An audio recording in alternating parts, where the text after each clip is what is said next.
The purpose of this prayer is to have the blessings of the saintly persons and the Lord, that we can imbibe the message that we are going to discuss today.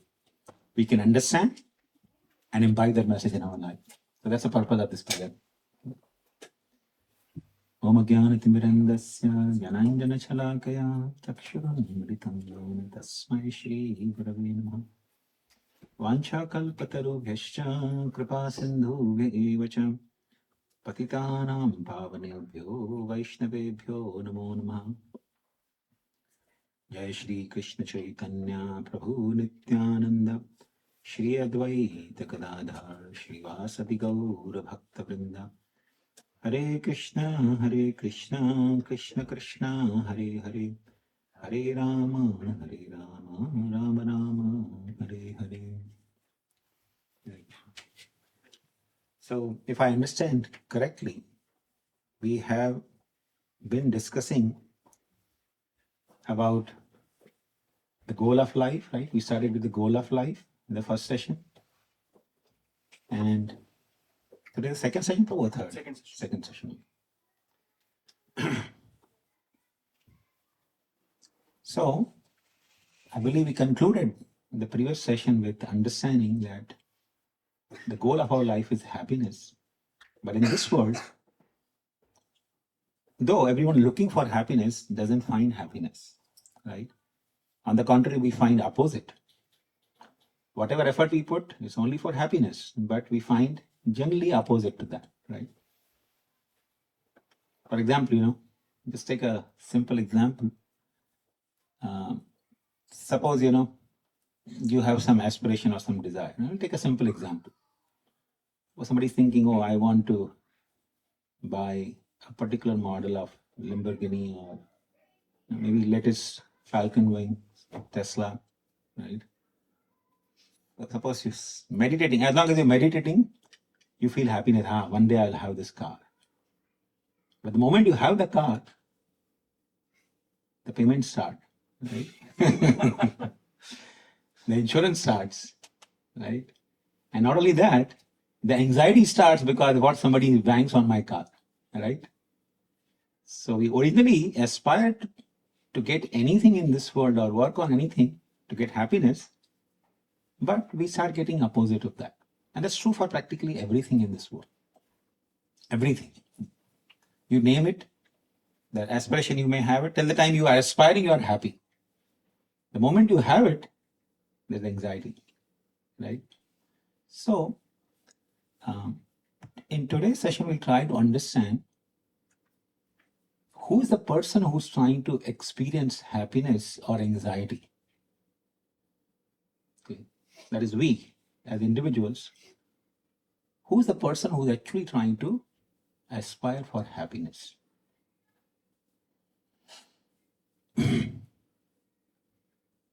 So, generally somebody asks us, okay, so who are you or what's your name, right? We generally give our name. If somebody asks you so who you are, we generally tell our name.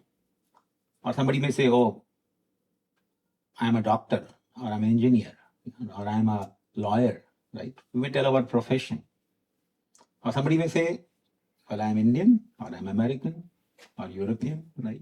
We tell our nationality. But who we really are, what is our real identity? The name that is, we refer to as ourselves is given to this body, right? After we are born, the name giving ceremony, right? On certain days, 6 days, some people are immediately given after birth. So the name is given to the body for identification, right? Like in our government system, we have social security as our identification, right? So similarly, in a society, we are identified by our name, which is given to this body. But that's not what my identity is. The name is only given to me after I'm born, right? So who am I really? Somebody says, identified with the profession, I'm doctor or engineer. But that's also only after you graduated in a certain field and took a profession. That's how you identify, right? Similarly, nationality. I may be American, but before I was Indian. I can change the nationality always. So that's also referring to what passport I carry. That's not really referring to my identity. Right? So who we really are. Now, in most of the religious tradition, they teach us, which is also found in our Vedic text, that our real identity is not this body. We are not the body, but we are soul. We are Atma. And that Atma is occupying this body. This body is the residence for Atma. For the time being, we are living in this body. But when we talk about the Atma, many people may have questioned, well, who has seen Atma? Now we are medically advanced, right? Tell me which part of the body Atma lives in. I'll try to find out with microscopes, right? We have a lot of electronic gadgets by which we can see even tiniest, very tiny particle, right? So tell me, where does Atma live? I'll try to find. But we don't see that. No matter whatever instruments we invent to see the tiniest thing in this creation, we'll still not be able to find or detect or see Atma. But that doesn't mean necessarily that we can negate the existence of Atma. Because you see, many things in this world which are beyond our perception, but we still accept it. For example, this is an anecdote, but this actually gives us insight. So this happens in the university, say in Harvard University, in a religion class. When the professor comes on the first day, he asks all the students, so since this is the class of religion, how many of you believe in God? And because it was a religion class, everybody raises the hand. So the professor becomes a little annoyed. He said, I'm amazed. We are in the 21st century. And we have advanced so much in the field of technology or even in the science or medical science. And I still have people who are so primitive that they believe in God. You believe that God exists? No. Because in our medical terminology, we are taught that unless you see the things, you don't believe it, right? Unless you can actually prove by seeing, you don't believe anything. So the students were a little hesitant, saying, but one student raised the hand. Sir, what makes you think there's no God? Because we cannot see. Seeing is believing. Yeah. So then he said, then I have one question. Do you have intelligence? The student asked the professor, do you have intelligence? He said, yes, of course. Can you show me? He said, what do you mean show me? No, you said that seeing is believing, right? And you say you have intelligence. So can you show me intelligence? And the professor stumbled at, how can you show intelligence? You cannot show the intelligence, right? It's not a thing that you show. He said, no, but just now you said, unless you see, you don't believe. So he turned to the class. Let's assume, since the professor is not able to show any intelligence, he doesn't possess any intelligence. Is a good proposition? None of us we can see intelligence. So can we assume that we don't have intelligence? We can't see air, right?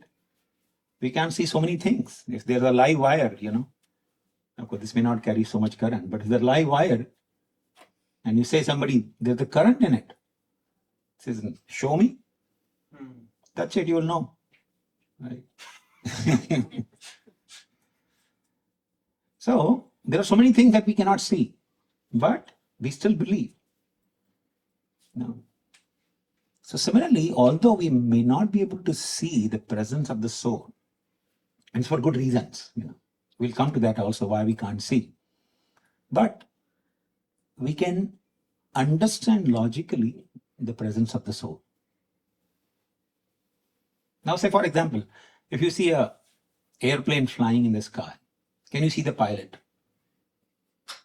No, right? But we know for sure there is a pilot. Even if it's going on autopilot mode, right? There is a pilot sitting in the flight. Now, of course, we may see some cars in San Francisco which are moving on its own, right? There's no driver in it. But you know for sure somebody is remotely driving it. It's not just going on its own. Suppose you're ordering, driverless cab, it comes to your door because somebody is directing it, right? It doesn't just appear on its own. There is somebody who's remotely controlling. So has to be a touch of a living being. Now, coming back to this body, what is this body? You can say this is like a car. What is car? Car, nothing but a mechanism, right? Different machinery and electronics combined together to make it move in a desirable direction, right? Similarly, this body, if you try to analyze, what is this body? It's a machine. There's a motor pumping, blood throughout the body, and there are blood vessels supplying the oxygen, through the blood to all parts of the body, right? So it's a machine, right? No machine can work or function without energy, right? That's physical law. In physics, we learn energy cannot be produced, cannot be destroyed. It can only be transformed. So we have one part in our body that is heart, which is pumping the blood day and night, 24/7. And there's no battery. We don't change the battery for the heart, right? It is pumping. That pump is going on for the entire lifespan. Where does that heart gets the energy from? Pumping energy. Does any medical science have any knowledge of that? No. This is just going on. But we understand scientifically, from physics perspective, we understand it cannot pump unless it gets energy. So where does the heart get energy from? Any medical students here or medical profession? All engineers. All engineers. But you understand, right? That physically, physics perspective, motor has to have some power source. And the heart doesn't have any power source. Okay. It derives the energy from somewhere. And that's where we understand from the Vedic scriptures. It is the soul, it is the Atma which is situated in the region of the heart. And it is Atma which supplies constant energy to the heart. So you see, whenever, even in medical science, whenever they want to monitor somebody's alive or dead, they don't monitor any other part but heartbeat. Heartbeat stops, person is gone, right? So heartbeat is the center. And we understand from scriptures it is the soul's residence place. Soul resides in the region of the heart, not in the heart. Because if it is in the heart, then during heart transplant, people will change. If you're changing heart transplant, if somebody's heart you're taking out, the person was already gone. Now the dead person should revive, right? Doesn't happen. So soul is not in the heart, but in the region of the heart. Do we understand the difference between the two? In the region or in, like I say, I'm in the home. I'm inside this home, right? I'm in the home. But air is in the region of this home. That means if you try to move this home, I will also move because I'm in the home. But the air may not. Air may remain still here, right? So in the region is different from in the heart. So heart, soul is in the region of the heart. And this body is actually a kind of a vehicle or mechanism, machine given to all of us. And it's through this body we experience different forms of happiness and distress. Okay. So, another way we can understand the presence of the soul. So this is through logical, or looking into some medical aspects of the body and soul, right? But even when we converse, when we talk to each other, right? Generally we say, this is my hand, this is my head, this is my body, right?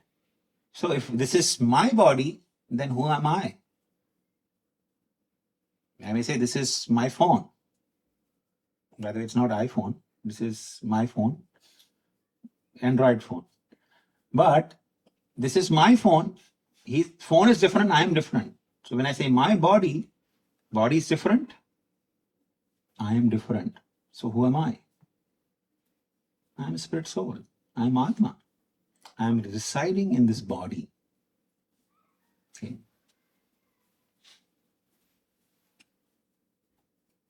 There are also a lot of well-documented cases of past life memories. I'm sure you must have seen also, right? So I remember one of the recent, which was circulating in social media, was one of the child in America. He was remembering his past life, some of his past lives, that he was a soldier during World War II, right? You had seen that video, right? The child was remembering that he was actually a soldier in past life, and he used to have nightmares, that his plane crashed. So his parents actually went to the, to the army and started looking into the records. They actually found whatever he was claiming to be the person, that person was actually there who died in the Second World War in a plane crash. So, how can a child who probably, this was very more secret, information which will not be available to anyone or on the social media, but the child knew everything. He confirmed all the details. And that's how they documented that this is actually the genuine case of, sometimes people try to forge to claim also, right? That they are some other person. But there are many such documented cases, many such cases. So that also gives us an insight that actually the soul, when this body is left by the soul, that's not the closing chapter. It's not that everything ceased to exist. It's just finishing one chapter of a book. The book continues. So some cases, some rare occasions, the soul may carry the remembrance of past lives. Generally we don't. I don't remember who I was. None of us we remember. But some rare cases, people do remember who they were. So that also gives us some insight that soul actually continues to have the life. Even after this body, the soul continues to live. Now, before we go into further discussion of the soul, we will try to understand a little bit about the body. What is this body? So, the Vedic text explains, especially Bhagavad Gita explains, that this body is like a vehicle. Yantra Rudhani Maya. So, like, we may have a car to drive. Similarly, the soul has this vehicle to drive. And this vehicle has two dimensions. One is physical dimension that we can see in the mirror or we can see each other. And there's another subtle dimension, which we cannot see. So body means two dimensions, physical dimension and subtle dimensions. So physical dimension that we can see is composed of 5 ingredients. In our chemistry, we say 122 elements, right? That whole table of different elements. You may say some of those elements may be in the body. If I say all 122, you can say that the body is composed of 122 elements. But according to Bhagavad Gita, we can say 5, which is easy to remember compared to 122, right? So it says earth. Earth means, the clay, the dirt, right?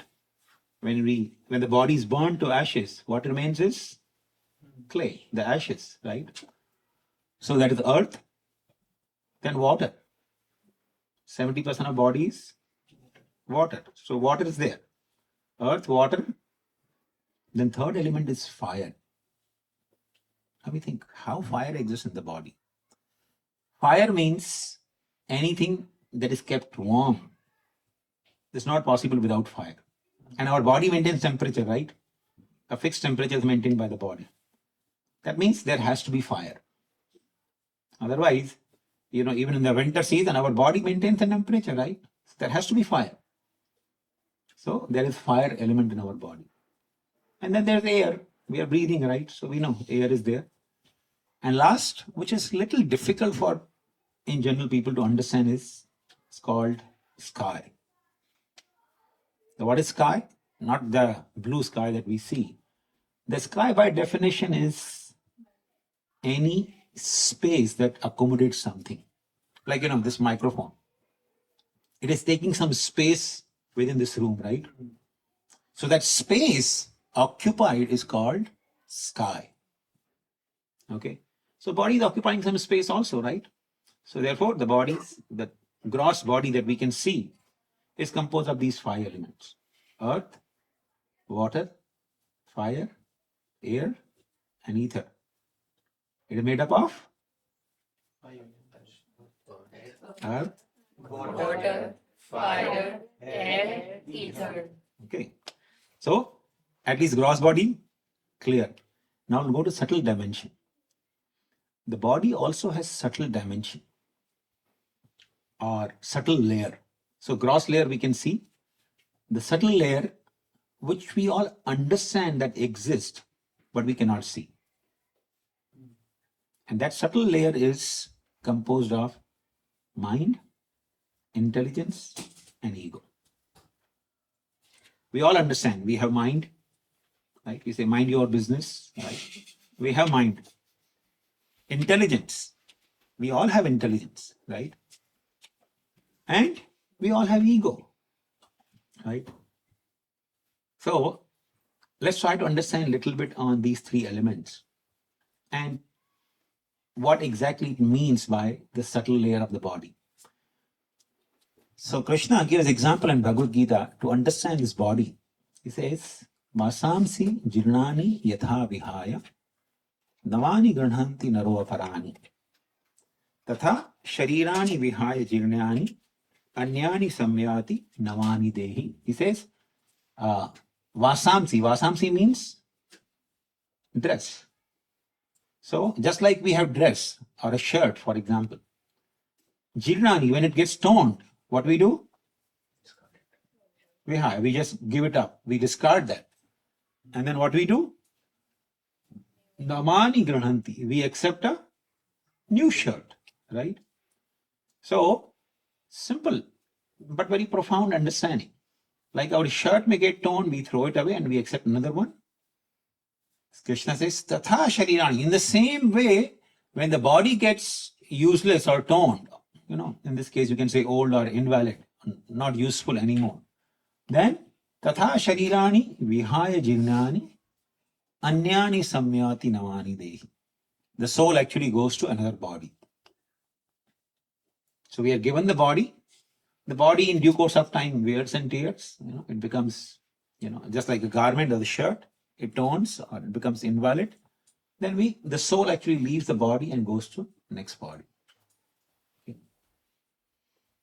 So we have 2 layers of garments. One is the shirt that I can see, but I also have undergarments, right?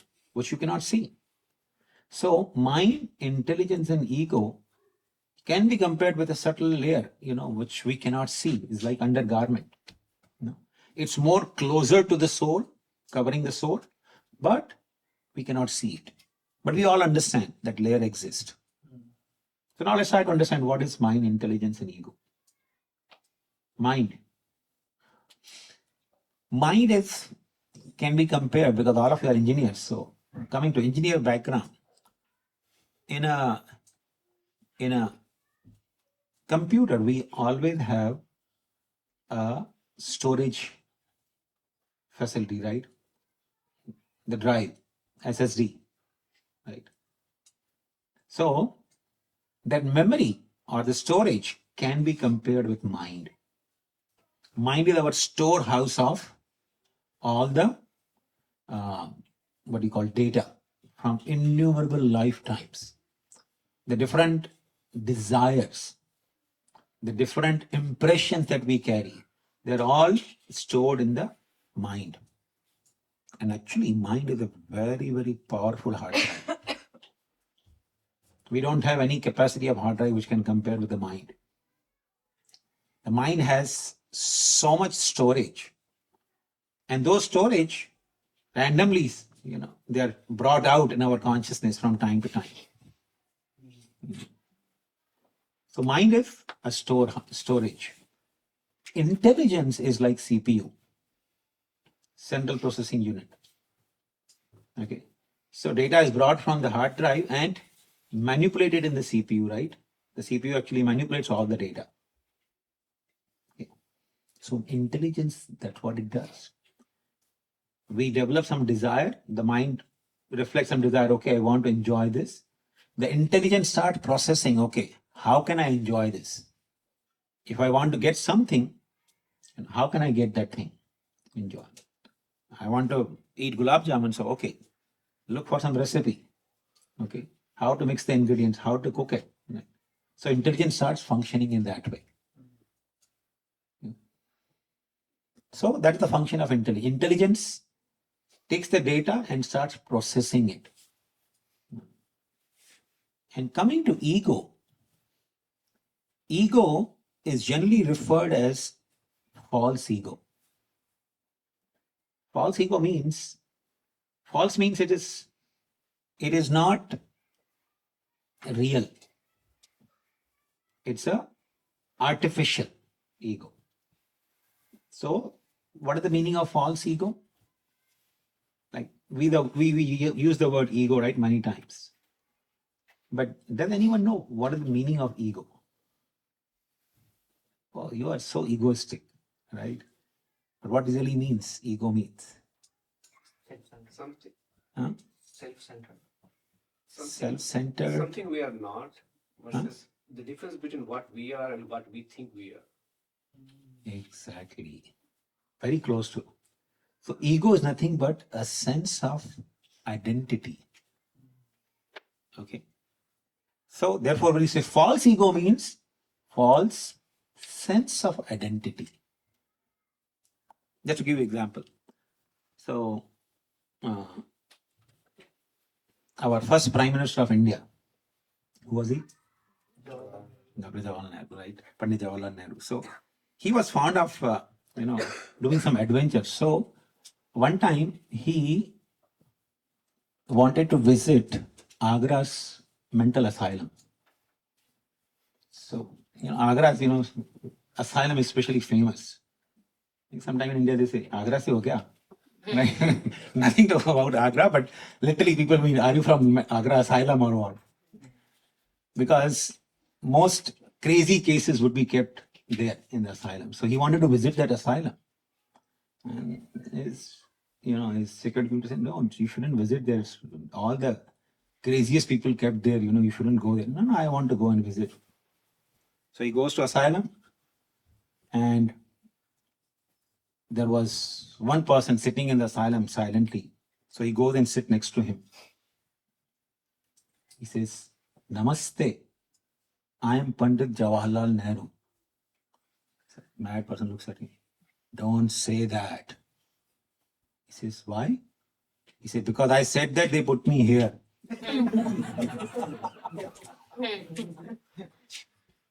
So that's a false sense of identity, right? And you identify with yourself with something that you are not. right? As precisely you mentioned. So that is called false ego. But there's not only false ego, there's something called true ego also. True ego means the true sense of identity. So to say, I am body, I am doctor, I am engineer, I am man, I am woman, I am black, I am white, I am Indian, I am American or European, or I am doctor or engineer or lawyer, these are nothing but false ego. Because we as Atma are none of those. These are identities belonging to the body, but that's not our identity. When we say, I am Atma, in Sanskrit, that terminology said, Aham Brahmasmi. I am Atma means I am Aham, I, Brahma, soul, Asmi, am. So I am Brahman or I am soul is a true identity, is a true ego. So ego is not necessarily bad, but false ego is a source of trouble. You see, our identity plays very crucial role in this world, right? When you join any job, any company, right, you are given some title, right? This is your title, and as per the title, you will have duty statement, right? This is all is expected from you. Or similarly, suppose, when boy and girl get married, so then there is a identity. Okay, I am wife or I am husband. So based on our identity, we have set of duties to perform, right? As a husband, you are expected to do such and such things. As a wife, you are expected to do such and such things, right? So based on our identity, there are duties. But when your identity is only messed up, when you have false identity, then definitely all the duties that you perform, they are based on that messed up identity. Okay. And unfortunately, because we are not taught from the childhood, from our very young age, about our true identity, we take this false identity as body to be true, and we set so many priorities in our life based on this false identity.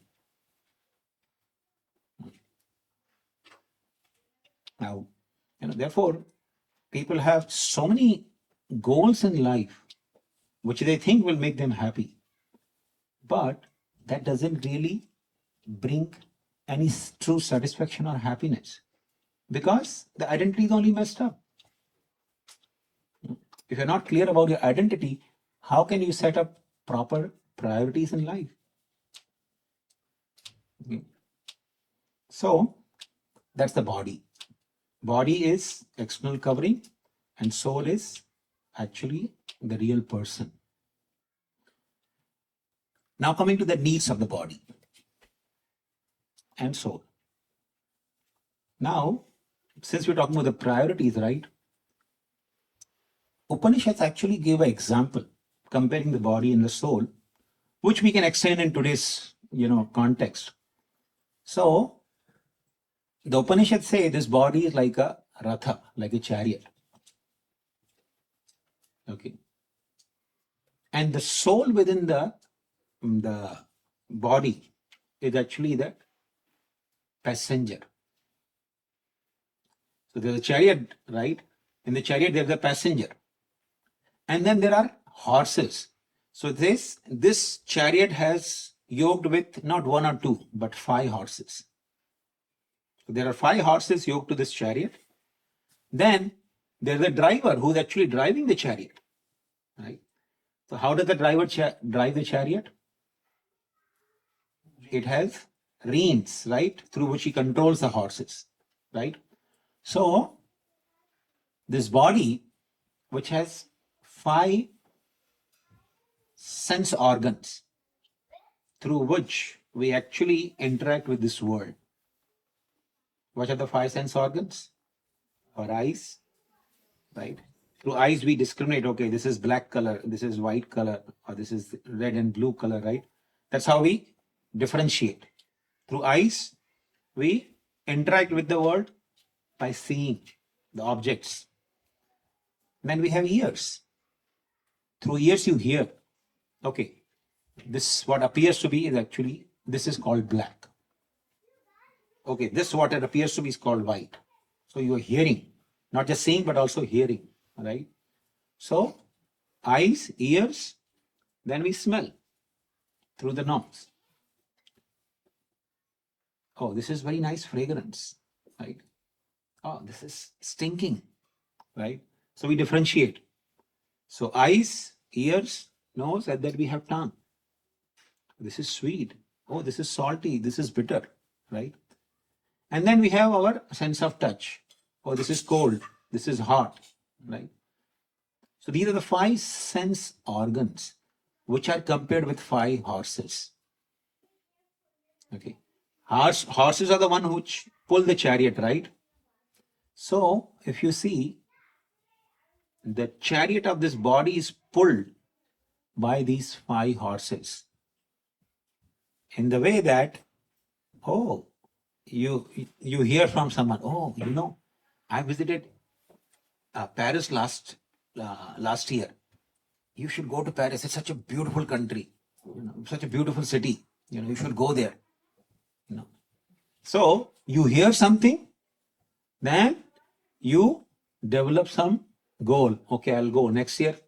My vacation would be in Europe. I'll take a trip to Europe. So you heard through eyes, or somebody saw through the eyes, and the horses started pulling in the direction. Okay, you should go in this direction, right? So these are the horses. Oh, you hear, Chart Bhavan, you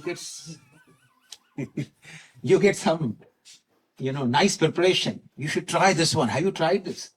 I'll go next Sunday, So the horse is pulling us in that direction, right? So these are 5 horses. They keep pulling us, this whole chariot, in a different direction. But the horses are controlled by reins. The reins are in the hands of a driver. So driver controls the horses through the reins. So these are the 5 senses we have, right? Which are like the 5 horses which pull the whole chariot. But mind is like the reins. Okay? Unless whatever information you get through these 5 senses, registered by the mind, it won't move. So somebody said, oh, this particular preparation in Chart Bhavan is good. Forget it. It doesn't register to your mind, you won't care. Or somebody told you, some beautiful site, if you want to visit, you should visit Mount Shasta. It's a beautiful place, especially when snows, winter time, you should go there. If it doesn't register, I don't want to go for snow and all. Even if somebody keeps glorifying that place, you will not have any desire to go there. So, when the senses receives an information and it registers in the mind, then intelligence, which is the driver, will start driving. Okay, go in this direction. I want to experience this. Okay. But there's a passenger also in the back, right? Driver is driving through the reins, the horses, giving direction to the horses. But if the passenger is not giving direction where passenger wants to go, then the driver on his own, right, can go whichever direction he wants. Passenger is actually the soul. I, who is seated in this chariot, I am actually the passenger. I am supposed to be giving direction to the driver where I want to go. And driver should be driving horses accordingly, giving them direction to take the chariot. So now when people don't have information about the soul and the body's difference, it's like a passenger who is in deep sleep, snoring. And driver is on his own. Okay. And the driver, since he's on his own, not very particular about controlling the horses. One horse want to go in direction, okay, go, no problem. because it doesn't have any direction. Driver doesn't know where to go, right? And since driver doesn't know where to go, the horses take in any direction. And this is exactly the situation in modern society. People have no idea about what is the goal of life, which direction I should be going.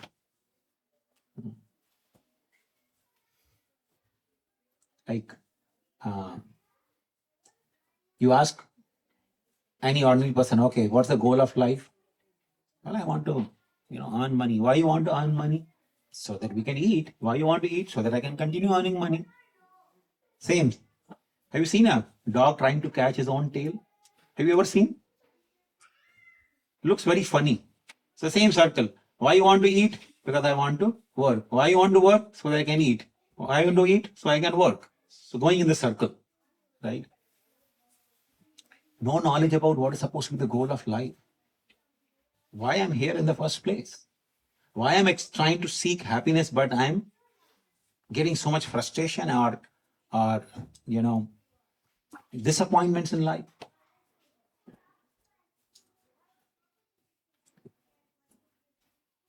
So the purpose of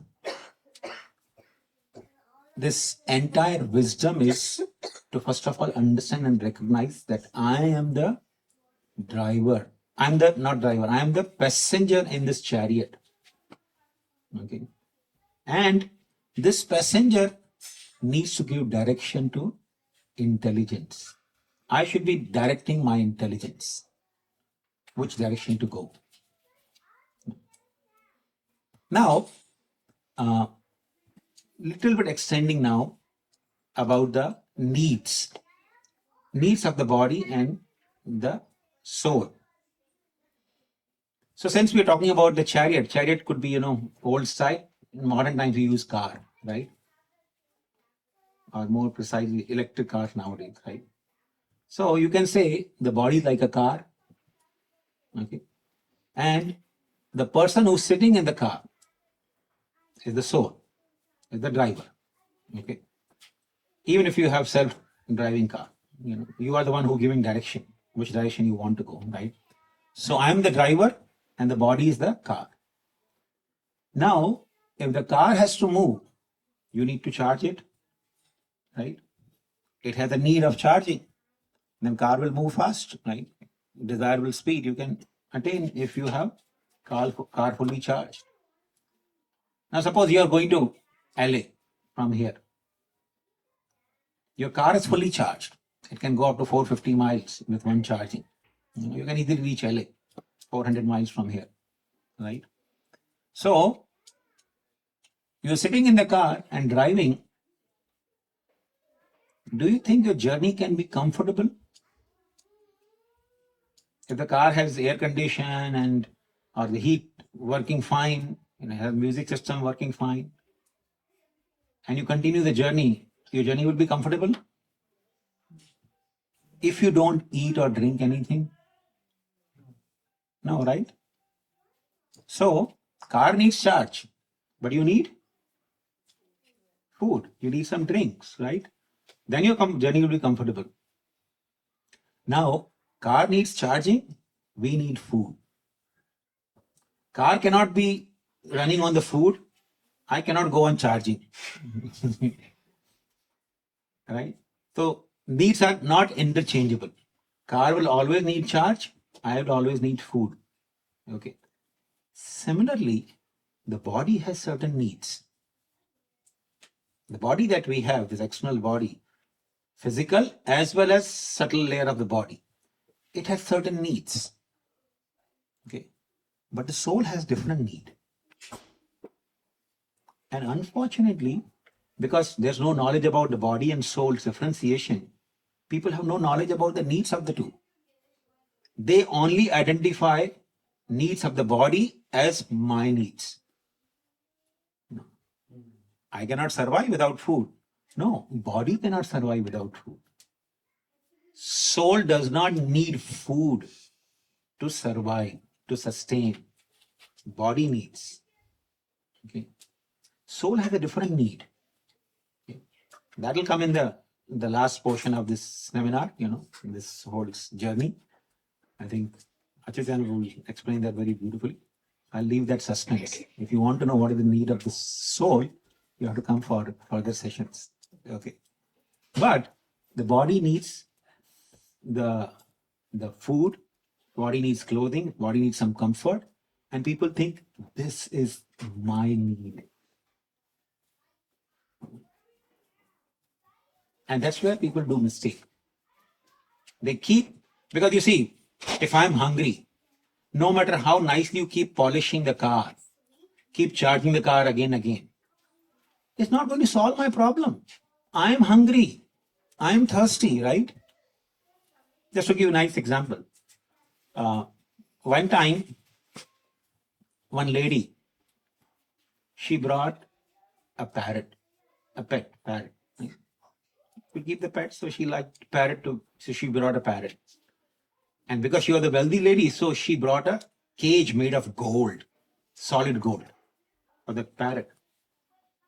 So she kept the parrot in the cage, and every day she would clean the cage. Now it was a golden cage, right? She would clean the cage very nicely.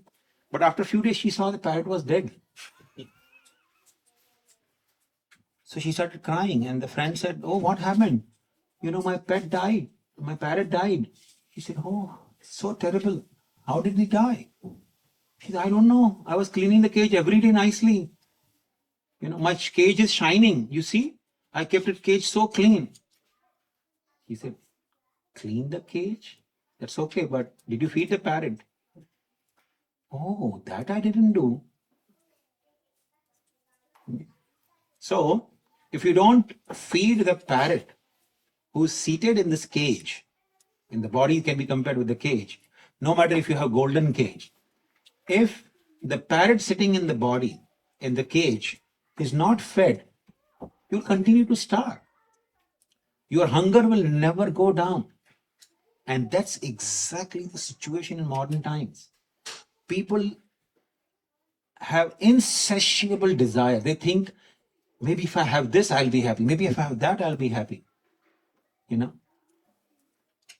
Somebody who's living on the homeless, living on the road, he thinks maybe if I have my small home or small apartment, that'll be good. Who's living in the apartment or a home thinks, no, I need a palatial home. Somebody who has palatial home thinks, oh, it'll be nice if I have a home in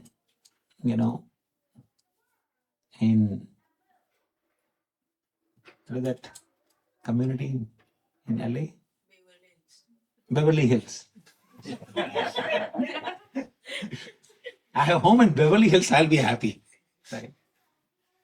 And person who has home in Beverly Hills thinks, no, I need my own building, whole building in downtown. And who has a building in downtown, he jumps from the building. It happens, right? Many times it happens. So the whole idea is, we think that something will make me happy, but somebody else already has that something. And they're not happy. Why they're not happy? Because everybody is thinking in terms of body. And no matter how much you supply to the body, will never keep you happy. Because I am starving. As a soul, I am starving. I don't even know what will satisfy me. So in this session, today's session, the takeaway is, we need to find out what is that food that will satisfy me as a spirit soul. Yes, I have to fulfill the needs of the body. If you don't take care of the body will deteriorate. You'll not be able to fulfill even the purpose of life. You need to take care of body for sure. But we need to find out what will satisfy me as a spirit soul. And start working on daily basis. Start working on satisfying or nourishing the soul. Make sense? So I think with this we'll stop today's session. If anyone has any questions, please speak. So, what's the purpose of life in getting birth? What is the purpose of? Life in getting a birth. Okay. Looks like you're asking the question, what is the food for the soul? Yeah. Yeah. I'll definitely touch upon it. So as I said, the food for the soul, right? And of course, it needs a lot of elaborate explanation, which will be covered in the future sessions. The purpose of our life is actually to understand what will really make me happy. Me means not the body, but the soul. What will really make me happy? That's the purpose of our life. And what will actually make me happy is supplying the food or nourishment to the soul. Now the question comes, what will actually nourish me as a spirit soul? But before we go there, just try to understand the nature of happiness that we derive through the body. So Krishna says in Gita, this happiness that we derive from the body is called samsparshaja bhoga. Okay? Yehi samsparshaja bhoga dukkha yonaya evate ade antavanta kante nateshu ramate buddha.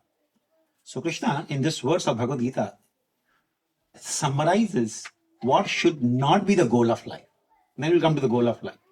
So he says, Buddha, intelligent people never make this goal of life. What is the goal of life? He's talking about one should not make the goal of life. He says, Yehi samsparshaja bhoga. Bhoga means happiness. Okay. Bhoga means happiness. And samsparshaja. Samsparsha means the happiness that is derived through touch. Okay. Now, if you try to analyze whatever happiness we seek in this world is actually nothing but coming in contact. Take, for example, gulab jamun. Oh, I'm enjoying gulab jamun. What is gulab jamun enjoyment? You're taking some ingredients like sugar, wheat, the maida and all, some milk powder mixed together in sugar syrup. You're putting it on the tongue. It's coming in contact with tongue. You feel some sensation, you feel some happiness, right? So that is perceived by, oh, I enjoyed gulab jamun. But now let's come to understand, is there a really enjoyment in gulab jamun? Is there a real enjoyment in gulab jamun? Anyone? Do you think?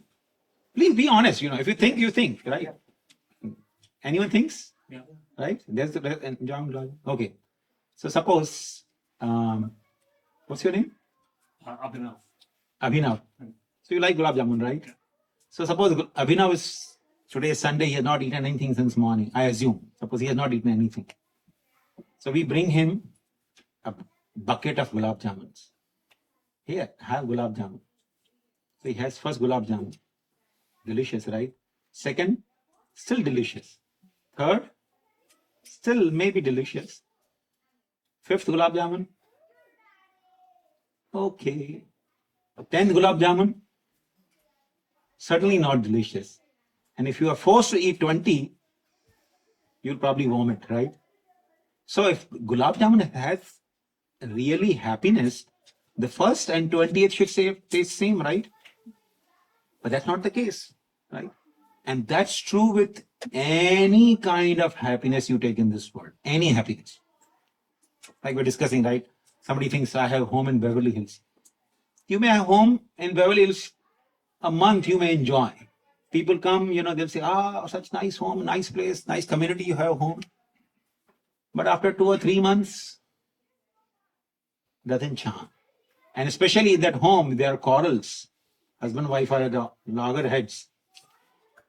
Then you want to get out of that home. I'll go back and live on, roadside, but I don't want to live in this home, right?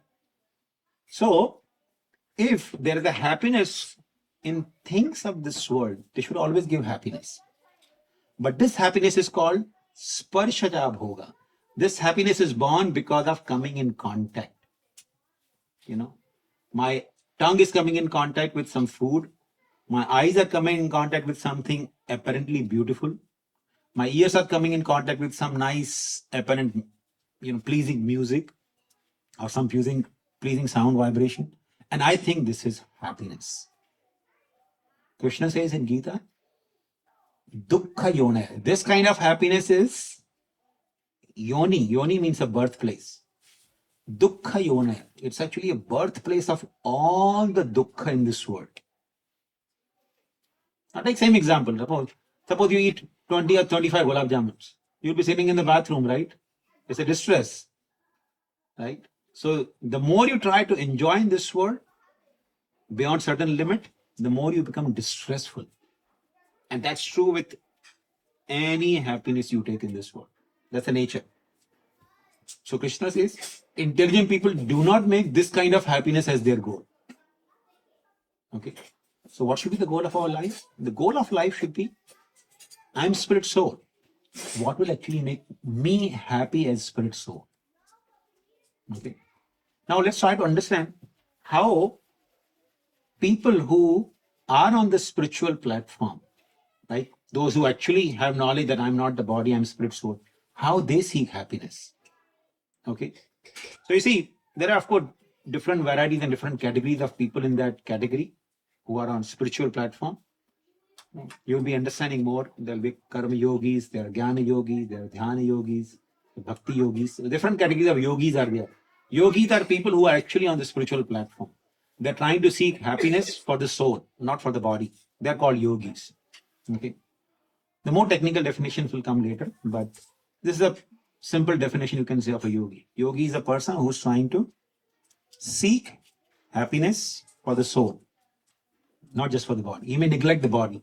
So sometimes you see yogis sitting in Himalayas. They don't have any jacket or anything. They're sitting practically bare body, sitting in Himalayas and doing meditation. Through that process, they try to seek happiness for the soul. They're trying to connect the soul with the source of spiritual happiness, that is God. Okay, there are different processes for that. But yogis simply sit and try to connect the soul with Supreme Soul, Paramatma, with God. That connection actually is the food for the soul. That nourishes the soul. So therefore you see, yogis, even if you are born in a very wealthy family, he can give up and sits in a Himalayas without any, facilities. Perform severe austerity in severe cold, where we may not be able to survive, right? We may die probably if we get exposed to such cold. Not only they survive, but they live happy. They live a healthy life in spite of having no protection from the cold. Why? Because they nourish their soul. And therefore they are happy. So, trying to reestablish the connection of soul with Supreme Soul, with God, is actually the food for the soul. And of course, in our forthcoming sessions, we will go into details, of that goal. Okay. Yes, ma'am. Just before you were coming, the question raised is, does you have touched upon, but I'm just explicitly asking, does everyone have the same purpose of life, or it is different? That was the question. Does everyone who came here have a purpose in life? Same purpose. Same purpose in life. Okay. So the goal of life is objective or subjective. That's what, right, we're talking about. Okay, so let's do a little interactive session here, right? So what's your name? Harsh, Harsh. What's the goal of your life, Harsh? to be happy. To be happy. He nailed the point. I was expecting different answers. Anyway, actually, that is the purpose of everyone's life. So if somebody says, no, I want to do PhD. Why you want to do PhD, sir? Why somebody wants to do PhD? People generally, sometime back I heard the proverb, the more you learn, the more you want, which is actually not true.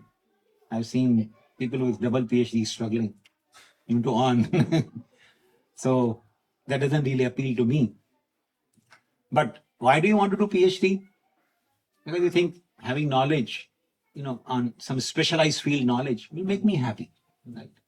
Then I can choose my career accordingly, right? Or somebody thinks, oh, no, I want to have a lot of money. Anyone? Okay, only one. Okay, why do you want to have money? Right? Achison will say, I want to retire. I don't want to work. Don't have any boss around me. Right? So that I can dedicate more. I can have more sessions like this. Which is true. But we want to have money also for having liberty, that I can do whatever I want to. Be happy. Right? Why people want to get married? Person thinks, oh, I can't live without this girl, or girl thinks, I can't live without this boy. Why? You think it will bring me happiness. It's a different thing. Whether they get or not. But that's the goal, right? Everybody wants to be happy. Whatever we do in life, we want to be happy. Right? So the goal of life is not subjective. It's actually one object. Happiness. That's our goal. And that's what everyone is looking for in this world. Make sense? Thank you for answering that question. He answered actually. I didn't answer. And I think nobody disagreed with his answer, right? Thanks, sir. Any other questions? So one more. Yes. So we are in the cycle of birth in that. Is there a beginning and an end to this cycle? Like, why did we enter into this cycle, and what is the end for this cycle? Why did we enter into this cycle? Well, again, the answer will come elaborately, but I'll touch upon briefly.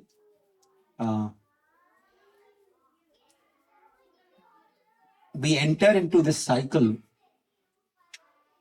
as Bhagavad Gita explains, because of two reasons. Ichha, Dvesha Samuthen, Dvanda Mohena. The Bhagavad Gita explains the two reasons why we came to this world. Ichha, the desire. The desire to, like as I said, the nourishment for the soul is to be in union, in connection with God. When we desire, I don't want the union of God. The desire that I want to be separate from God, that desire brings us to this world. Because in this world, God is there, but He's hidden. You need to give explanation to people about proof that God exists, right? But God keeps Himself hidden in this world. Okay. So we come to this world because we didn't want it to have anything to do with God. Therefore, we need temples and other places to actually go and understand, worship the God. Because people don't want to have anything to do with God. Therefore, we are here in this world. That's one thing, Ichha. And Dvesha means hatred. So, not only we had desire not to have anything to do with God, but some feeling of hatred. If you see God, I don't want to have anything to do with Him. These two reasons are subtle, in subtle way, there in everyone. Even a person who might be going to temple, he has, in very subtle way, those elements there within. And those manifest when there's some tremendous difficulty in life. Then people start questioning, does God really exist? If God exists, then how can this thing happen in my life? So this question is arising because we have these element of Ichha and Dvesha towards God. That's why we are here in this world. And the purpose of life is to primarily understand that these are the two elements which I carry, which are vices in me. I need to get rid of those. Then only I'll be actually very happy. Then my connection with God will be established truly. Right now the connection is there, but it is hindered by these two, Ichha and Dvesha. Make sense? Yes. Thank you very much, everyone. So I think we'll stop here. So sorry, we started a little late because although I tried my best to be in time, but somehow I couldn't be. But we finished in time at least. You don't have to wait for lunch. Okay. Thank you very much. Hare Krishna.